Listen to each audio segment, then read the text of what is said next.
trust DK enough to execute upon their composition. All right, you get a little bit of time to talk about it. They've If there's a showcased long that their pause. setups around objectives aren't always optimal. Looks like they're back in game. Tian's Tian's pressing his buttons. Are a bit questionable.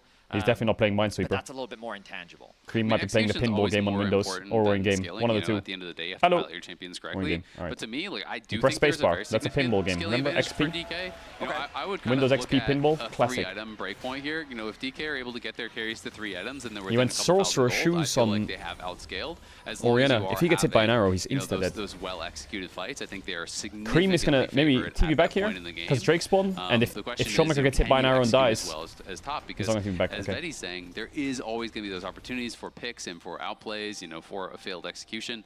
But I think it is almost impossible to fight front to back against I didn't get bot tower. Oriana, Jax, Rel, Skarner, and Smolder when you're at 3 items if the I game mean, is close. I'm scared of this It just Ashfire on becomes Oriana. I so think she's in difficult. trouble. There's so many threats that the counter engage, I think, is going to be ridiculously tough for them to deal with.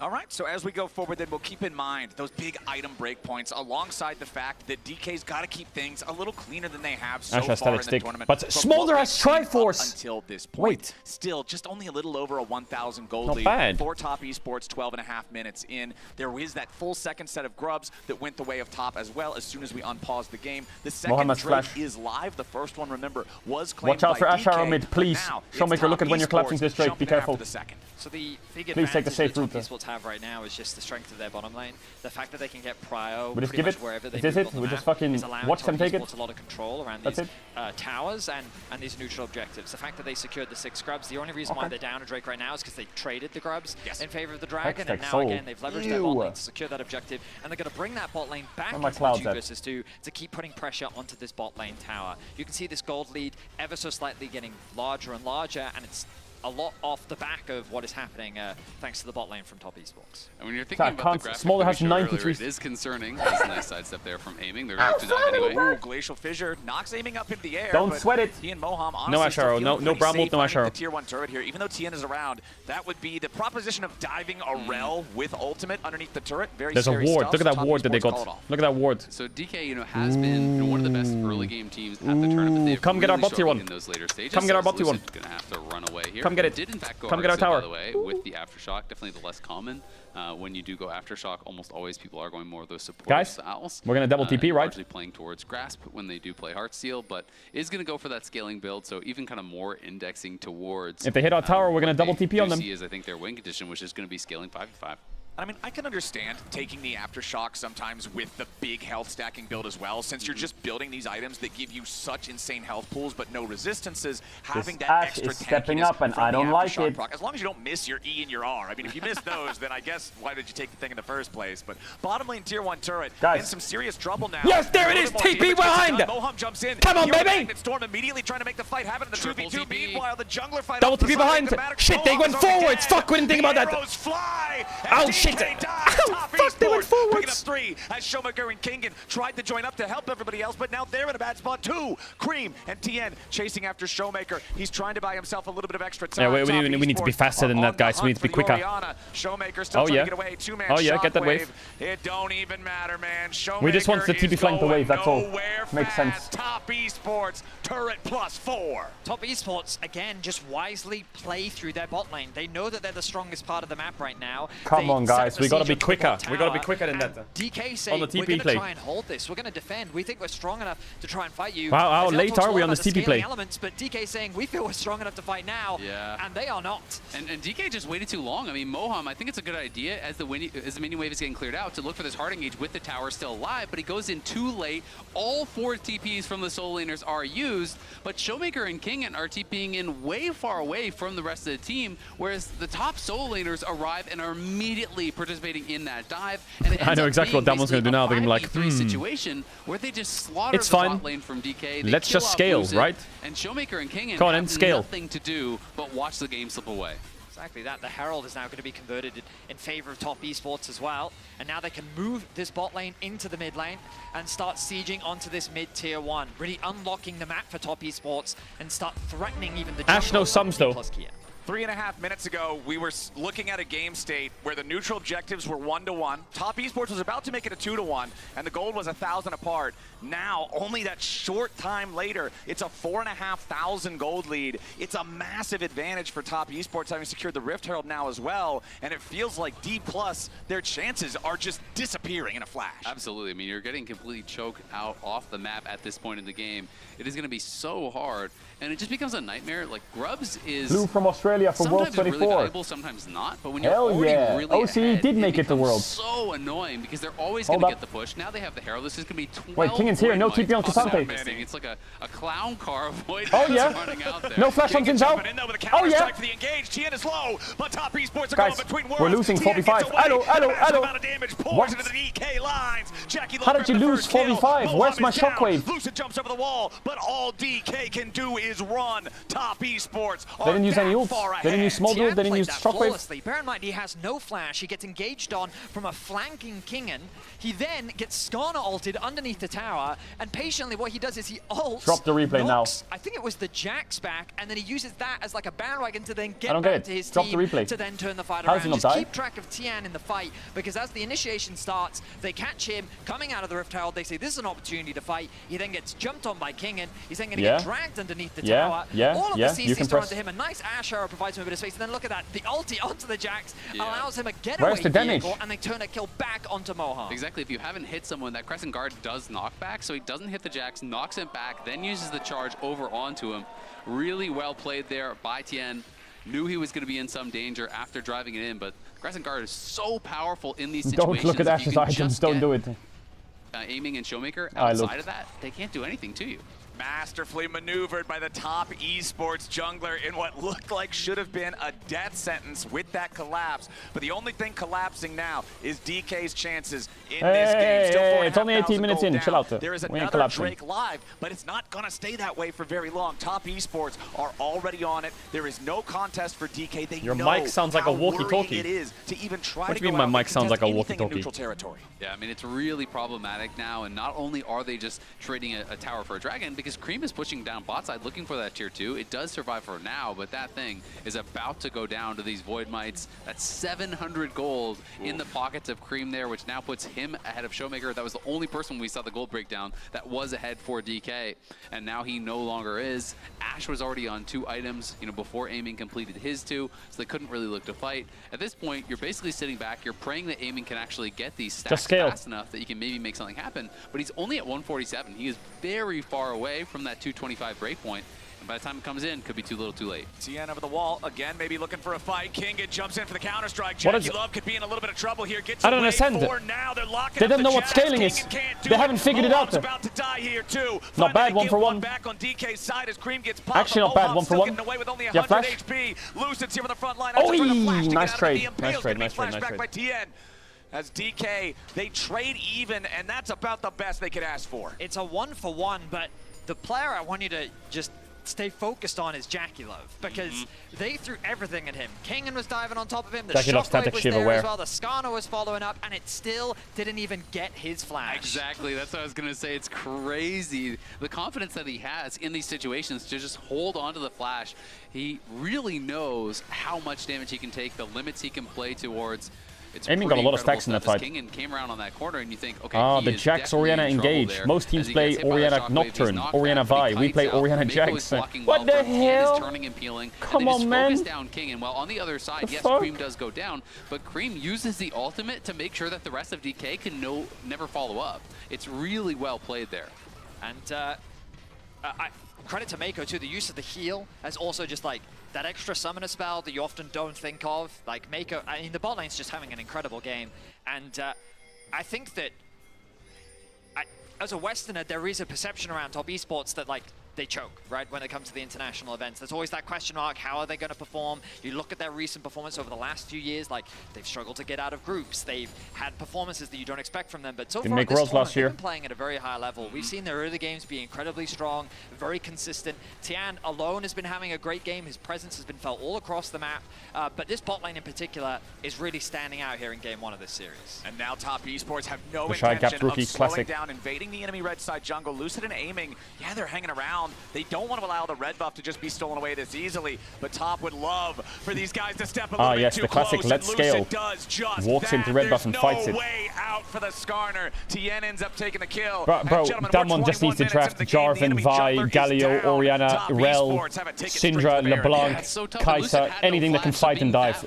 This is crazy. The red buff is incredibly risky. Fuck is this Smolder AD carry? Largely uncontested Baron here as King is just going to try to push and grab that bounty off of the tier 2 bot, get a little bit of gold back again, for the tier 2 team, bot? but this kind Wait, of that's lead 2 plus towers, the that's Baron 2 buff objectives. plus 6 grubs is likely to mean nearly the end Mid of the tier game. 1 though? Objective bounty? You could even see the early TP from 369. Once Top Esports was confident they weren't going to be challenged at the Baron, 369 won't even allow the tier 2 turret in the bottom lane to fall. Oh my god, someone's dead tier here, I 1 can in feel mid it is there. claimed by DK, but now they got to be careful because Kingan's in some trouble. Of course it's Cream and King. Jackie love Why do in you hot flash? pursuit as Kingan wants to try to get away from this one. Where are you going? But they are sending 3 dudes after him. Jax, do we get out of these? You can stall a bit though. Get top wave. Maybe.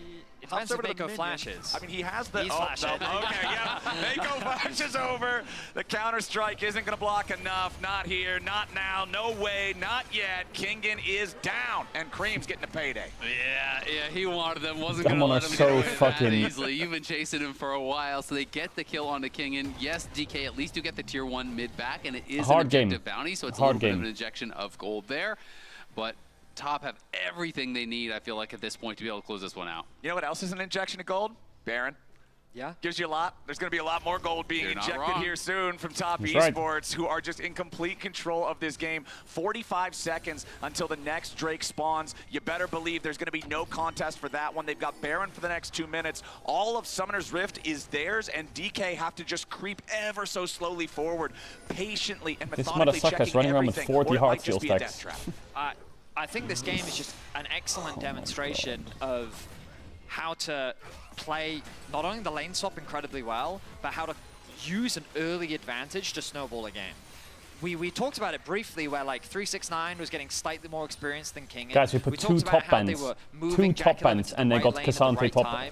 And just these very small things in the early game ended up building small enough advantages, but those advantages were enough when it came to the crucial moment in that bot lane TP play, because that pressure had built up to a point where DK felt like they had to do something to stop this becoming a bigger snowball. But unfortunately, that pressure, that decision has cost them so much.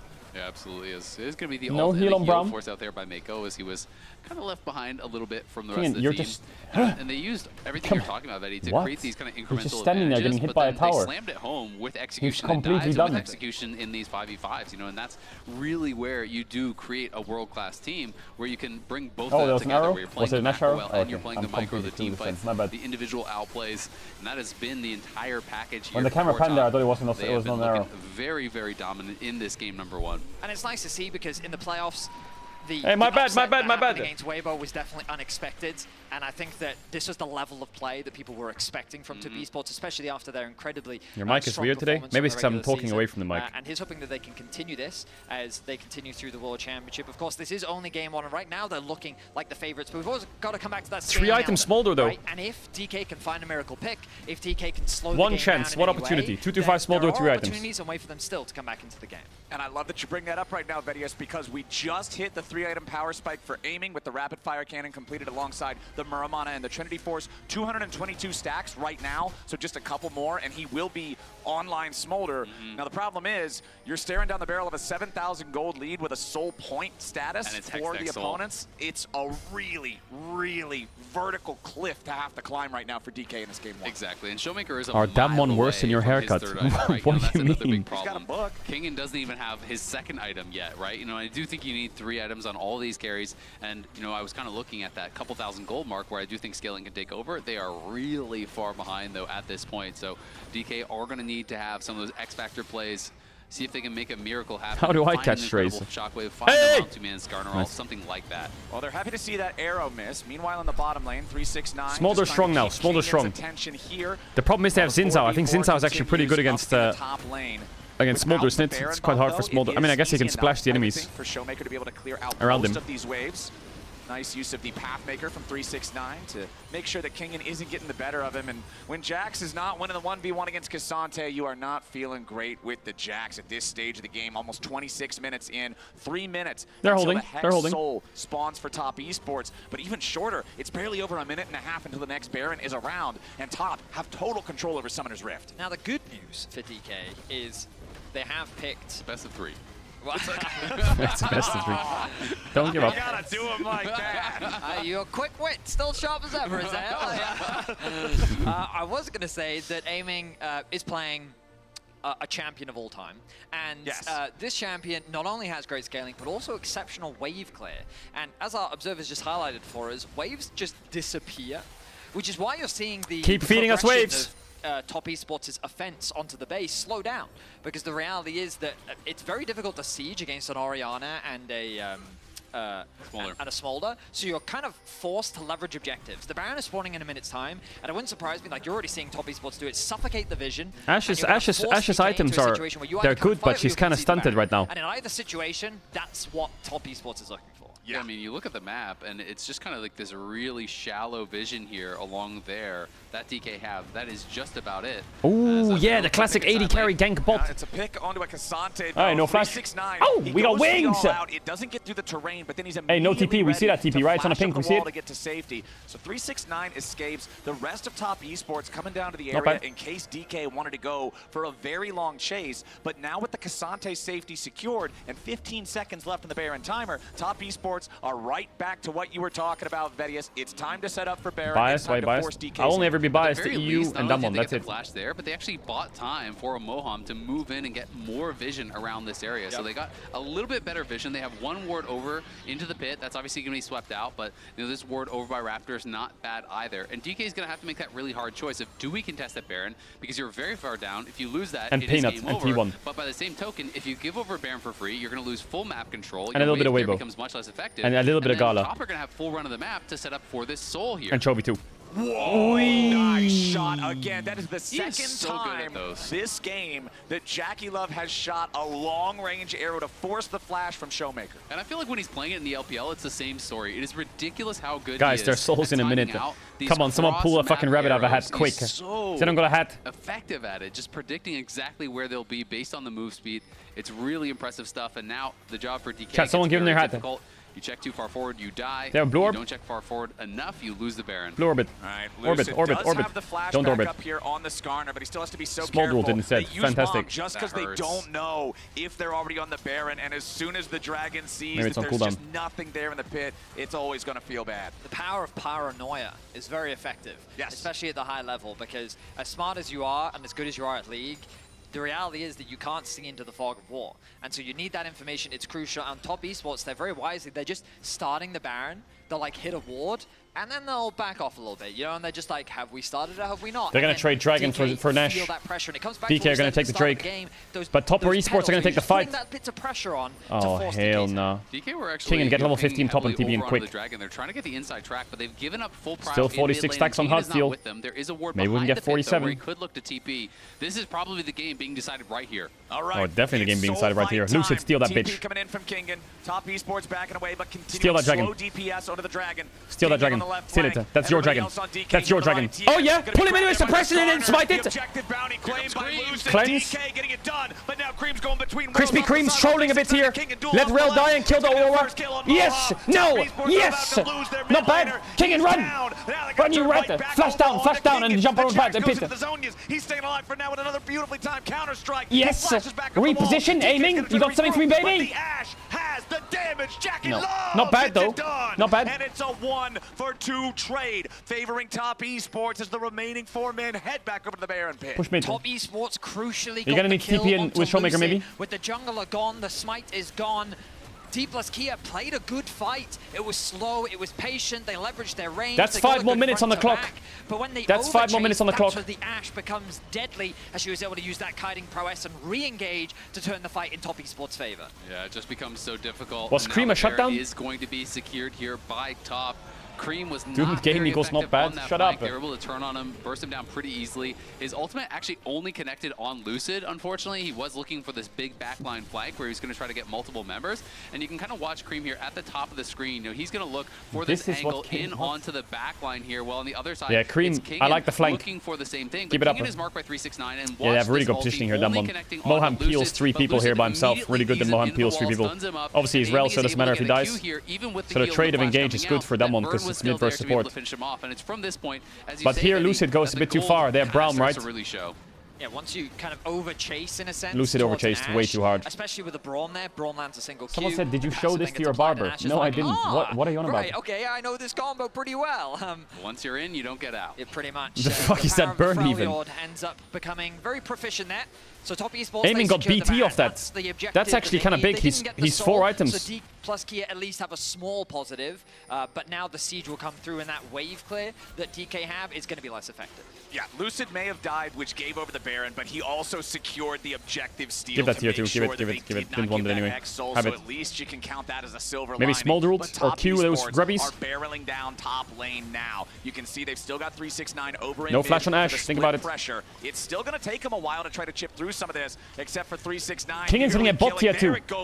That's a lot of gold for Jax. Watch a gold swing. He's gonna go from 1.4 down to like 600. The next wave to arrive here in the top lane. Objective bounty claimed in the bot lane at the same time as the tier 2 is destroyed by Kingen, and now Top sees the opportunity to full But don't get engaged on. Just give it. Moham and Lucid gonna be taking a Wait, lot look. of damage as Moham's about to be killed. Lucid gets away back underneath the Not bad turret. shockwave. Moham's still alive somehow. Lucid, why are you so far Top Esports haven't forwards? lost a man in the Scar, My and man is needs also hot steal down. stacks. 3v5 for DK. Who's Top 9 Esports SCP? We need to claim cancel their him. first inhibitor. They Aiming, claim don't troll. 2 inhibitor turrets. They get everybody out, and He's gonna send you back. 369 is ready to retreat and teleport back into the fight. Get the waves. Aiming got a lot of members over on the top side, really low, but he just Guys, they can end top. Aiming, do something. Breathe fire on the top wave, quick. Cream doesn't have Baron buff. Get the waves, get the waves. Don't have Baron buff top. Don't have Baron buff on it. All right, Top Esports want to end it right here. First Nexus turret and second, both dropping it Hold about that, the hold same that, hold speed. that. Kingen wants to No, keep no, these hold guys this away over. with a counter-strike, but it ain't going to do enough. Both turrets I mean, already dead. blue side game 1. It's a classic. Of course, blue side game 1 wins. Up on the front line as Kingen is already down. Aiming, focused up next. He flashes back into the fountain, but it will not Blue side game 1. Top Esports take game 1. A clean game from Top Esports from start to finish. Very Why is little to Damwon, criticize. like, what are they doing? As the bot lane, 6-0-7 Lucid is so for dizzy. Jackulov, 0-1-14. Lucid is so dizzy. Mako was only not involved in a single kill in that entire game. Yeah, he barely stepped a foot wrong. Really well played game by Top. Top Esports dominate the first game, and you can dominate the Rift with Opera GX. Get official league mods for your browser, access a dedicated Riot Corner and match schedules and tournament news, and enjoy a brand new co-streaming hub for live broadcasts. We're in best of 3 territory now, though, ladies and gentlemen, so don't you worry. We got more Top versus DK coming up after the break. Go blue side. Don't stress. But I feel like Showmaker needs something that he can play the game on. He's being given Orianna mid. What do you want him to do? He can like do a little bit in lane and that's it. He's just gonna sit there and hope you guys get a good fight so he can press R. Why doesn't he play Syndra or some shit?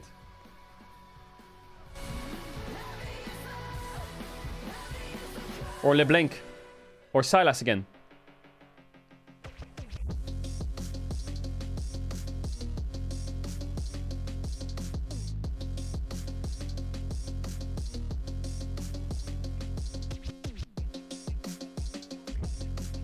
They didn't think about it. Yeah, LeBlanc was banned on blue side, but now that they're blue side, red side is unlikely to ban LeBlanc. They probably still will do it. What is this?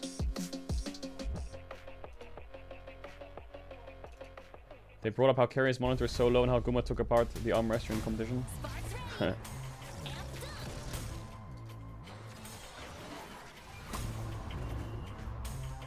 Yeah, where's the cinema at? Normally Damwon's good at skirmishing and fighting, but they didn't take any skirmishes or fights because they either have Ziggs or Smolder.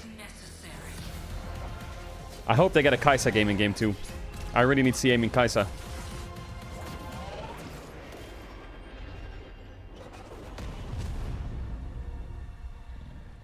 New Darkstar skins coming soon. I think you're in the wrong century, blood. Red Bull gives you wings. Maybe I'm in the wrong century. Shut the fuck up.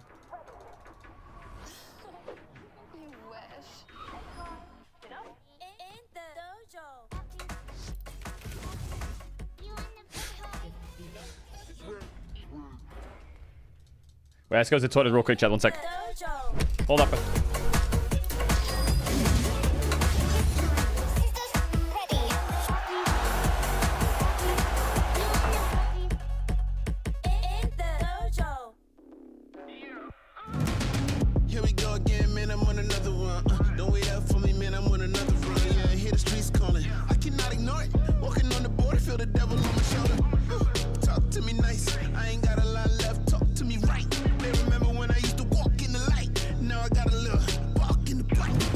I've been on the verge of self-destruction. Never been this close to me erupted.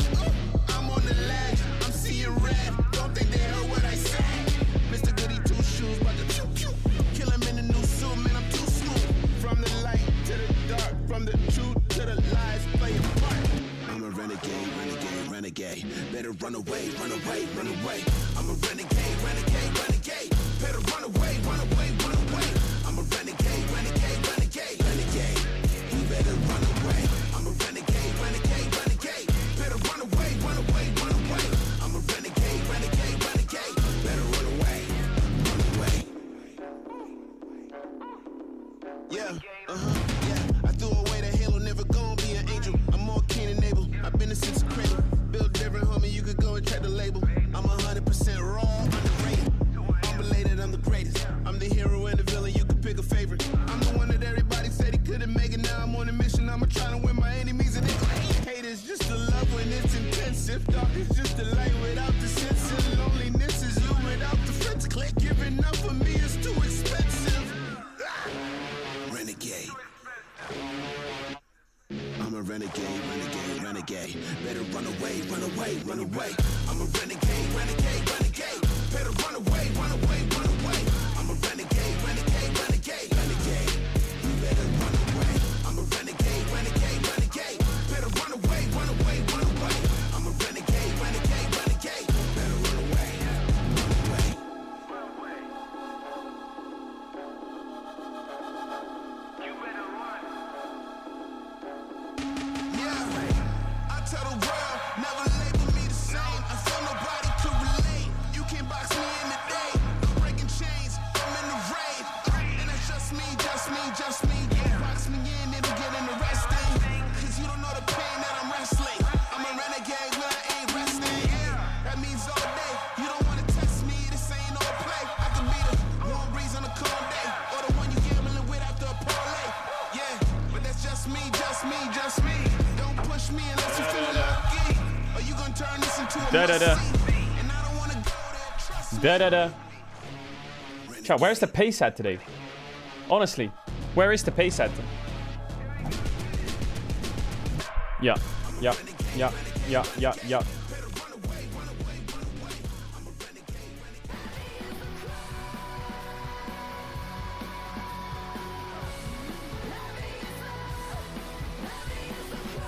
If they can, Kingen popping the counter strike, staying alive for now. Nice two-man stun coming out, but Kingen down to about 50 HP, still staying alive somehow. But the volley, the 2v2 while the juggler Pace is at the airport. Moham is already dead. Yeah, that one needs to change that comp up big time. And DK dies, top esports. Kingen wants to keep these guys away with a counter strike, but it ain't gonna do enough. Both turrets already dead. 3, 6, 9, tanking it up on the front line as Kingen is already down. Aiming, focused up next. Top esports take game Oh, Flower with the point. The LPL and TES, they want to get a leg up The over point. the LCK and hopefully get another team into those quarterfinals first. And they've started off on the right leg. Foot. The right foot? Whatever. Because they get the victory in this The game. worst thing that happened today would be if Damwon lose 2-0 and then FlyQuest win 2-0. Then this will be the worst 2 days in history. Discussion and discrepancy also in the way some people No perceive play, the no draft, hair. right? Yeah. Because you No saw, good for instance, team LS also commenting on like, wins. oh, these are the elements in D+Kia's draft when we go into scaling, etc., that make this a winning draft. But you need a lot to go right for that to happen, it seems. Well, and they also, so DK went through with the swap, right? Which theoretically is great for them, right?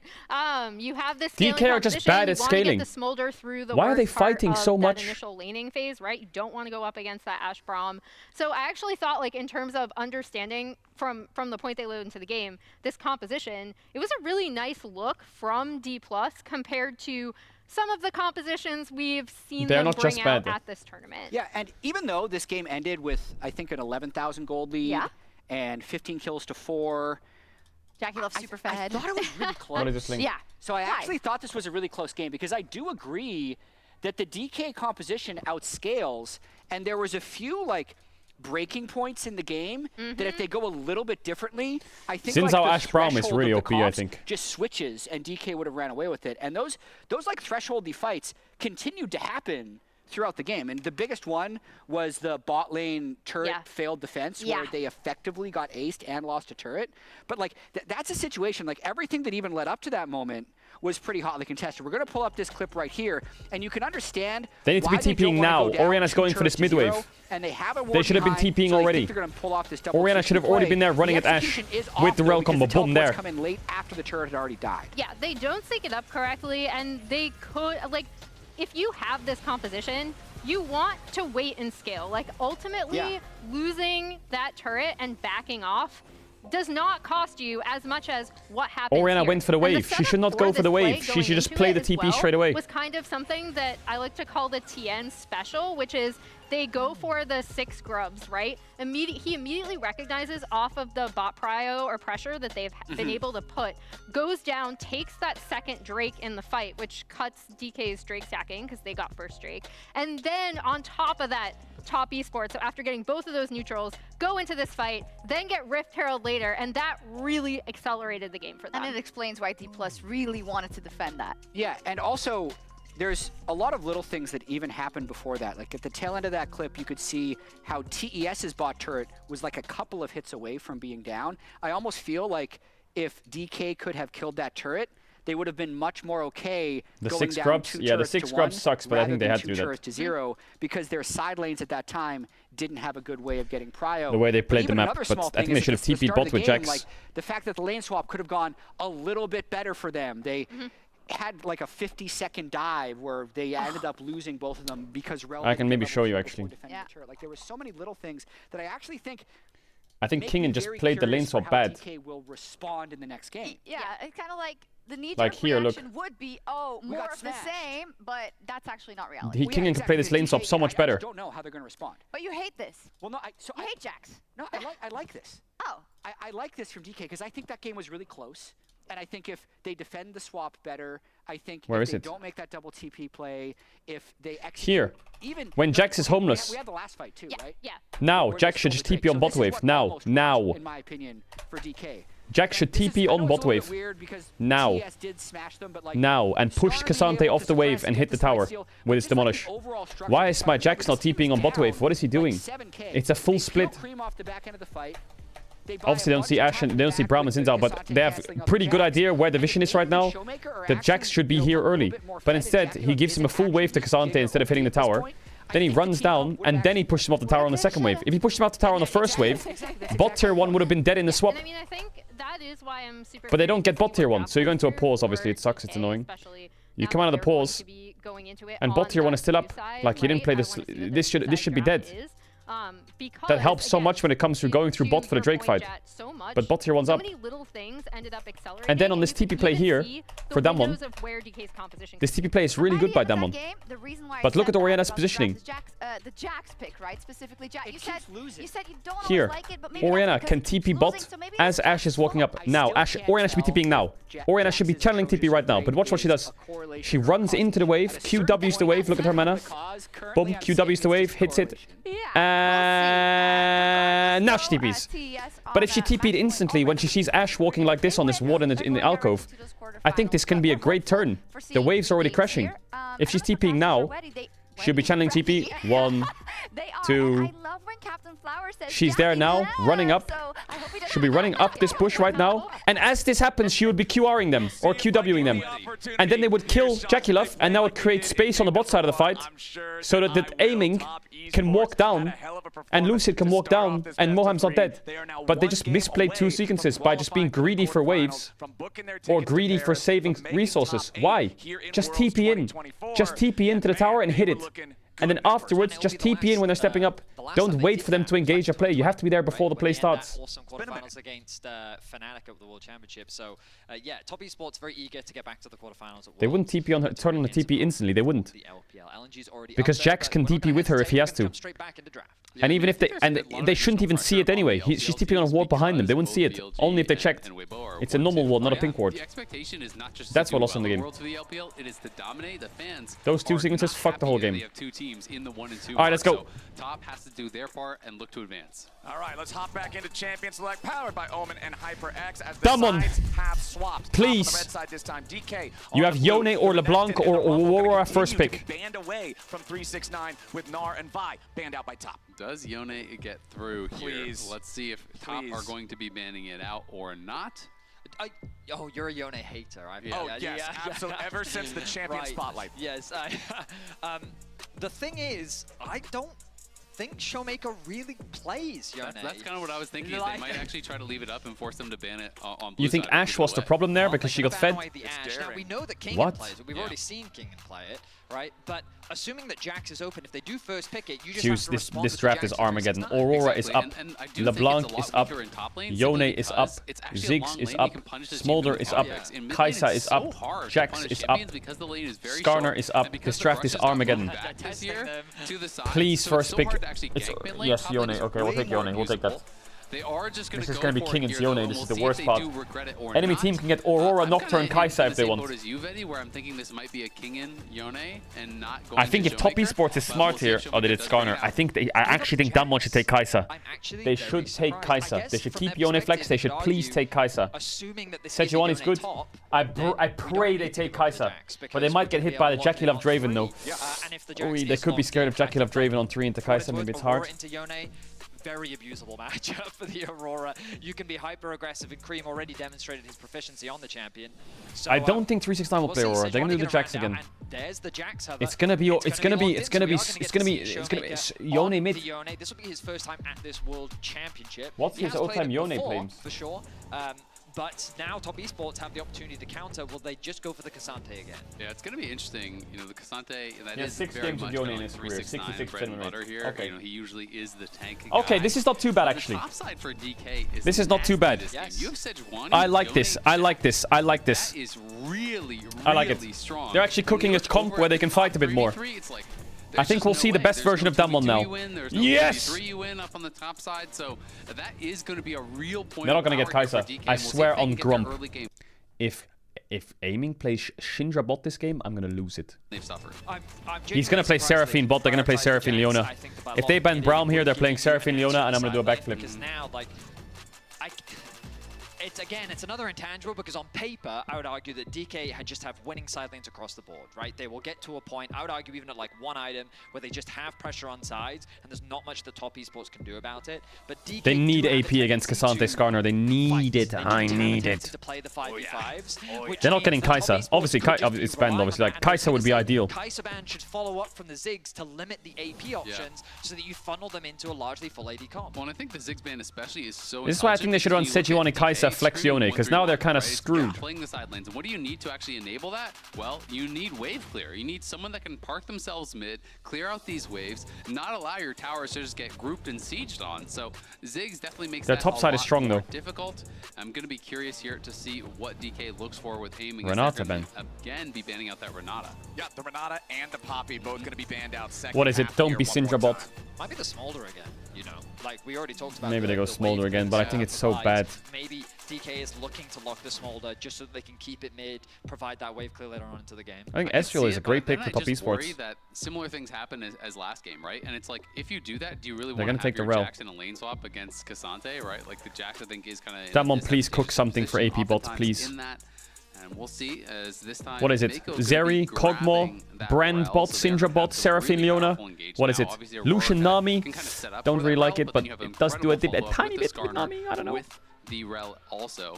Jackie Love, I feel like, needs some sort of a hyper carry. Varus on hit. As far as consistent damage, oh my god, it's Seraphine Leona. Like Aurora has kind of that or is it Ezreal? That's up front, it can't be Ezreal though, right? Right? And the fact that they're leaving don't be Seraphine. Please don't be Seraphine. I said I would do a backflip. You know, if they're considering some more risky options. It's not Kalista or MF. You're completely fried in your head if it's that.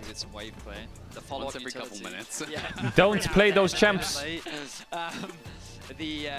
The Leona follow-up with the Sejuani means that you've got good CC on the side of D plus Kia. Ultimately, I like the direction of their draft. They are obviously very indexed towards AD. That's what I was going to say. Like, how worried are you about that? Because it's Cassante, Skarner, and Rel. Like, for sure. Everyone just stacks tabbies, and it becomes very problematic. Like, sure, then there's CC from Leona and Sejuani. This draft might be worse than my haircut. Like, if you're stacking This armor, actually I'm might be really one of those worried rare about that. W from I chat. still just feel like, though, that Yone just doesn't care. I don't know. They have some mixed damage on the soul laners, to be fair. Obviously, Yeah, like I mean, every that's the thing, right? and Both Yone and Jax. Chat, I'm gonna run ads quick. If you want to avoid ads, you can use the tier 1 or Twitch Prime to subscribe. You'll get no ads for the whole of world. You don't have subs if you don't want to. You'll be back before the game starts. I appreciate anyone who does sub. Big kiss. Chat, they're full AD. Why are they playing full AD into Cassante, Skarner, Leona, Rel? It's R more central. I mean, Kalista can even go Terminus Jack Show. And Jackie can be very self-sufficient on the Kai'Sa. I was kind of expecting something like an Ezreal maybe, but I guess they want something that can... I guess Yone has a bit of magic, and Blade, Sejuani has a bit of magic, Leona has a bit of magic, MFE is magic damage, isn't it, chat? Kind of blows DK out of the water in team fights. So I think, you know, what I'm expecting from this top comp is they play for bot prio, they play for dragon stacking, and they try to force this team that wants to play through sides to come and 5v5 them before they're really ready to do so. Exactly. We were talking Jack's about ult. the top side of the map for DK for the first Maybe it's half of okay. this draft. I think the So best thing that I answering like the from this top adaptation esports from is, okay, Damwon, we're playing regardless for of the bottom fact that they side have of the very map. little, They did it last like an game, AP so champ, I guess, great effect. is they actually have good skirmish champs. They have Leona, Sejuani, Yone. Good. Good. They have MF. Good. They can actually fight a bit. But you can play in these kind of Now we'll see Damwon. Are they really that bad? Towards one target, you just use your ulti to peel, right? Like you get into the situation. Or is this chat going to be called fraudulent once again? Like they are every world. 100k Rats versus Cathedral. Cathedral won last year, as he always does. Is he going to win again this year? Probably. Stay tuned to find out on episode 2 of Are Damwon Frauds? No, they're not. In the second game. Exactly, and not just the ulti too. Remember that Aurora's weird. D plus Kia wins. Respect. Yo, whoever that is in the crowd, keep it up. Respect. You sound like a melee champion who has laned against Aurora before, I'm a melee champion. I played a Volibear top game the other day. I was like, this sounds fun. I was playing against Aurora. It wasn't fun, let me tell not you. very fun, my friend. All right, let's see if DK can have some more fun in this one than they did in game number Let's see it. 1. Even this series out and take us to a game 3, or if Top Esports is going to just sweep their way into the quarterfinals. I think the answers to Yone have not been it. Okay. My opinion is that Someone said TSGIO really loud. because he is a champion fighting! that is not allowed to build Merc treads. Are we Wayne swapping again? So there's like a big opportunity that CC kind of has extra value in a sense because how many champions can be Kill him! Kill him! Get him, Reds! Rush tries to crash down over the wall, gets frozen mid-air, but escapes. That's what matters. Record scratch, freeze frame, whatever you want to call it. I got here. But all that really matters is that I got out. Yeah. Now, I know some support players will sit there and go, worth, I now have Hex Flash. But yeah, the point that I was setting up for was I'm curious if this is enough crowd control to deal with the Yone. Because I agree with your point about how Aurora's ultimate. Okay, a normal game, no lane swaps. I think that Rel... I need Damwon to start playing through bot hardcore then. Annoying for Yone for sure. And then also Skarner's target focus can be crucial. So they definitely have They need to win this 2v2, but it's hard. No Kalista is annoying, but MF's quite strong, number 1.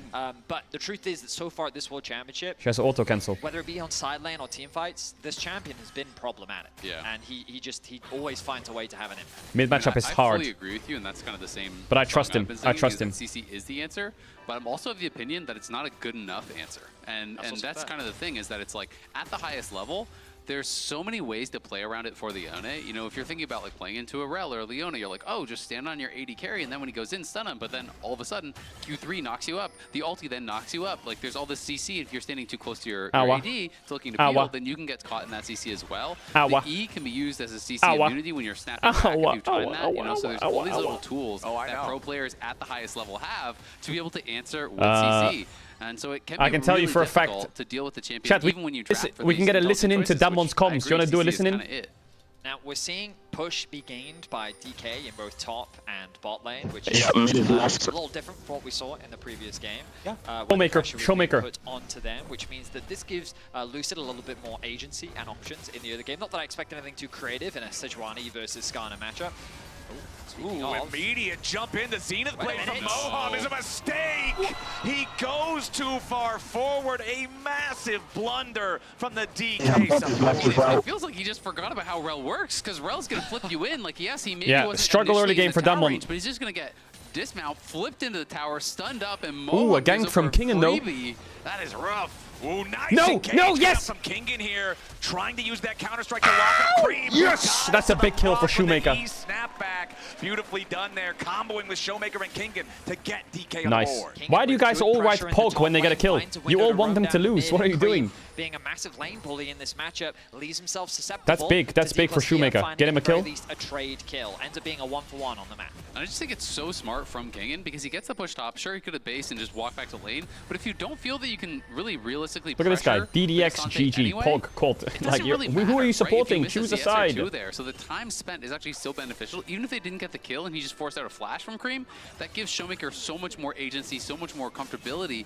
in this kind of a range versus melee Yeah, matchup, Showmaker's where gonna it's be up have a to great Cream time to now. non-stop pressure and punish this Yone for every single CS, and you can't do that when you're missing your Also, I flash. prefer Kingen not in lane swaps. And like I was gonna talk about how like you can see how oppressive it is, specifically because what makes Aurora brutal is her 3-hit passive applies on both abilities and auto attacks, right? So even Are if we she looking has again? things No on flash. cooldown, We have Q she can flash on still look Lucid. to try and bully Yeah, you. go, go, Now go, go, Lucid go. looking for a gank.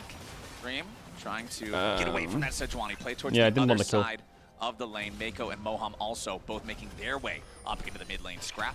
It's a shame. If Moham didn't int bot and Leona had flash here, I feel like Sejuani and Leona could play together pretty hard onto this Cream is Aurora. really in a difficult situation now. Wow, and what that is this? why they Just have gank 3 mid members here galore? covering him, playing around him. They're clearing out vision. They're dropping pink wards. They know how he has to play the matchup to be Kingen. successful, and they're going to try to enable that as best as they can, as just kind of trading. Okay, we're kind of cooking there. The top laner has base, But so there's Skarner not is really topside. a lot of oomph behind these attacks here. There's probably not going to be some for a while. I mean, the trading in general between these two, it's going to be a pretty even lane state, I feel like, unless Didn't see somebody that else Q gets miss. involved or Jax commits the cardinal sin of getting too close to Cassante post level 6 near a I'm turn. forgetting how Cassante works. Yeah, one of those tough ones here in League of Legends. But honestly, a very, very even early game. 5 minutes in here, very close goal between the two Oh, he's squads. gonna get slowed, and he's gonna get Q flashed. The cleanse was burned from aiming in a little 2v2. Oh my god, And Mako look just at that, completely the mind baited him. games from Mako. Procs the Q, threatens the flash, and aiming says, I have Oh to my respect this, I'm going to God. flash away, meaning both summoners now gone for aiming. Exactly. Without that cleanse, if you get Q flashed into the crashdown with Ignite there and everything, like you're just dead, right? So really smart play there from Mako. Steps forward, forces the summoners. Look at this aiming, just like, fuck this shit, I'm out. Up towards top side, potentially look to try to play towards those Nah, he's swapping for grubs. As DK did give all of those up last game, and we'll see if top does match the swap here and look to brawl. Cancel. Ooh, Yes. Nicely done there. That's a Stopping big Cream's cancel because recall. Grub's dropping 3 and he has no The wave TP. is so screwed for Cream right now, but he doesn't have flash and he has no TP, so it's very difficult because that's actually stopping his Enemy recall team to is try to matching, fight though. for Grubs, so that alone may mean top can't actually contest. It's funny MF has no because if sums, you were but to Rel has just flash, so look at the bottom of your screen, just get this one and get out, gold would thoughts? be very similar to what we saw in Game 1, where the only advantage that D plus Gear have in terms of gold was from that mid lane, and DK have done a great job of playing around Showmaker to help him get through this laning phase, but now there's a brawl around the grubs. Top esports Guys, would love to at this least just might be smite a one of really these bad down, fight. Make sure that they can secure it. There it is, 1-1 This on is the first set of illness. grubs You could for lose the DK. game here. Has a 4-man Oh yeah, unit 2 ready to smites try to though. play here. Nice engage coming out. They go for the slam into the wall between worlds, finds multiple targets. Oh yeah, go Showmaker now Kalista! snaps back. A Big lot of knock up! pressure and damage onto Jackie Love, and he drops Look, first Skarner. in the fight. TN What? finally How did gets he a die return there? How kill much here on damage was that? Showmaker, but now Aiming he's hit in a him. little bit of trouble himself. Mohan gets Aiming away hit, with hit, just you rat. 100 HP. No as flash from Mako Mako. is slowed Hit down aiming, by hit, Sejuani, hit. and Cream continues trying to find a little bit more Uh, damage. The weirding has some, but is it enough? Yes! They finally end up getting Oh, another what? 1-for-1 trade with a 2v2 here at the very end. Kill him! Cream has more health, but he Yeah, has flash, no don't mana. die, please. Lucid trying to get away, and he has to flash to avoid the 3-hit. Good for them one. Cream coming up massive Good for them there one. for the team. Does arrive a little bit late, but got They so got 2 much grubs instead of done 1. as Jackie Love was focused down, didn't even get his And the summers Mef got off, 2 burst kills. down very, very But early. how You're did starting to Kalista think maybe die? this could be a DK Jackie Love got hit by fight. Yone ult. Did he get Instead, CC Cream before it? How did he helps to die? turn Jackie Love around. has sums We here, can no? watch it one more time. I was thinking that aiming was going to be the one really vulnerable in this fight without the summoners, but it's actually How does Jackie Yone ult Love hit him? that they land this targeting on here. They flash forward, look at this engage, and Lucid on the other side Oh, just finds Leona. him. Moham is there with the follow. Oh, he had a frame to flash out and there. DK are able to burst down the Callista. And now Maltz, the fight ban them all. becomes even more Maltz, extended, permaban so anyone Tian's who's able doing to that. finally shut down Showmaker. The problem is then Tian needs to run away. Moham is tanking up with the W active. The top esports realize they need to disengage. And this is the slight overforce from DK because they sit there and think, oh, we can re-engage onto Tian. And they're able to get that kill. Yeah, Sejuani Q didn't interrupt Rel W. Onto aiming as well. We need to look at that saving right. grace here for Lucid is that Cream literally runs out of mana. Why is he laughing He at is Red? forced to flash away regardless, though. Well, Aiming got a lot of gold, which is big, and he didn't have summoners in that fight, and he wasn't level 6. He had no mana But it begins, chat. So, in that extended The armor fight, stacking begins. You do have that ramping damage, Nice trade, at the same Shoemaker. time, he goes fully that is the cost of this type of build. Mako clearing out the ward in the pixel Yeah, brush they have level as 6 TN on makes his Kalista, approach. so There is the ultimate available Mako's for the always Skarner. pretty safe. You always have Is the Lucid extra looking for a ability to QR tunnel through here? these walls, get some creative Oh my gank god, both angles. junglers are But looking. Lucid is hanging around here too. Don't Could queue be over that wall. 3v3. Oh, get the TN red! Oh, you saw him because he eat the wall. He gets a vision pocket on the... back out. He saw the Sejuani. Through the wall, checking out, seeing what's happening on the top side of the map. Realizes He passed the does not driving wanna test. unburrow, and instead King, and you're not allowed to goes get solo back killed in this the safety of matchup. the river. It's not legal. 369 getting a bit of pressure onto the bot side of the map as Cream makes a quick base. I thought that he would have enough gold to actually get his item, but apparently not quite yet. We are, of course, only 9 minutes into the game. Dragon's Yeah, still Q3. up. Nice. I mean, Pretty 8 chill. kills in 9 minutes is pretty bloody. That fight in the topside river had a lot more bodies on the ground than a lot of those fights usually will. Yeah, absolutely. I mean, we had a kill in the bot lane 2v2. Yeah, as Biscuits give well. mana on this patch still. Plus a gank mid, Are we able to thinking get about a kill mid there, play? So it has been pretty If we can get a Q3 here, Showmaker, that would be DK lovely. Trying to utilize this triple melee topside with the Sejuani. They know it's a real point of power for them. They want to be looking to scrap and really force TES to try to outplay them. And that's what we were Mid-wave talking about back in sucks. game 1. That's what we were talking about in the champ select for this game. They need Actually, I to can't take wait for the next advantage series. of how good they are Whip in the over early Half My game, Life. how they can This build guy's these hinting no. advantages with their He says to mechanics, with their Viper. individual skill, and set themselves up for a better spot. Nice engage there. Oh, wait, the Lockable tip! on Jackie Love. Moham solo kill that bitch. Needs a little bit more damage You have to E? secure the kill. Jackie's still kiting. He He has gets Kalista away ult. with sub 100 HP back underneath the safety of the turret. A nice engage from DK, but great Nice. heal there from Mako. Moham 6 now as well. No sums on Kalista. Grabs in 30 seconds. No sums on Kalista is big. There, so it's the only way to keep him alive. Moham, just But recall. Still good proactive stuff here. He wants to from stay and help DK, and push out in case someone's just around here. connecting on Jackie Love with the very edge of the They got to bullet base time. and fight these grubs. Get 5. Getting that BF Are sword you in the fucking 2 dead? versus 2, but King and you red? 369, this is a kill angle. Yeah, he's going in. Wants King in here. Flash to follow. Jumps right back in with a little bit of footwork. And the Intofo strikes. Bury King in a 1v1. Did we ban Rumble Renekton and go Jax early into Cassante to get solo killed? Did we do that? And I think 369 did just come off the back of a base. You look at the item discrepancy, and yeah, it was an easy pickup for 369. And had a really good game 1. He had been getting a lot of criticism, especially from But the LPL fans Cassante about no his performance TP. at Worlds thus far. So important for 369 having a bounce back game. Not only does he get the kill, he gets a plate off the back Well, of it. Jax to be bot as well now. Demolished, already Great. had the Sheen as well. Kalista no sums. Think about it. Here, but it looks like it's We have probably Moham too 6. late from DK. Well, Yeah, hold fuck him on. up. Cream could be in a little bit of a compromise Never too late spot for here. DK, Azale. DK, No sums on Jackie. Yeah, missed the ult. I like that. The glacial prison, but Fuck him up, Shoemaker. A lot of damage onto Jackie Love, barely staying alive here with about 50 HP. Shoemaker gonna grab the kill, but DK with a massive 3-man ulti. No damage to follow it up. DK will get their single kill. They will take bad. away the 1 Void Grub. Critically, gentlemen, it is 3-3 on Grubs. Nobody Not gets bad. any Void Mites. Yeah, and it's been a tough game for Jackie Love. He is just getting picked out time and time again. There is so much CC in this 4-melee squad. Kalista If being behind anyone is good, gets but in onto Jackie Damon's Love, damage then share all of a is sudden the not follow good is against the always there. tanks. Showmaker came down from the top side, was able to pressure from that angle, and again, Jackie Love goes down without being able to contribute too much to that fight, and it's a big concern for top and their composition going forward if Jackie falls too far behind. For sure, especially when you kind of look at the damage threats. Cream and Jackie Love are really the core. That's it. Yeah, I mean, so them falling behind is going to be a problem. Nice Cloud DK, Dragon. They'll get they're in it. They'll a get it. comfortable Don't worry spot about it. right now. We talked about the scaling threat They'll they get have it. on the sidelines Wait, specifically. Rel went just Mercs how much Lamont. of a menace Yone is in the current I mean, they meta. do have Sejuani and Leona. I think DK fans can be pretty happy with the current game state. The Andrews being finished for Cream is a nice spike to have. I think but, Tian's this also Yone going set up Mercs a nice Lamont. freeze on the top side of the map, and he's continuing to ramp up. Yeah, if we're talking about item spikes, there's quite a few. Hey, any helpers? coming There's a through right 4-man now. top. The We'll talk Avengers are about it in coming. a second, unless this turns into something absolutely crazy. There's your Wombo combo with the engage. Yes, the lots of Ishtal counterplay there. impact Thank you, from Riot. the end, followed up with pretty all good. the CC from Mako. Vedius, I believe you called it, my friend. Yone doesn't like CC, and Top Esports have figured it out. I mean,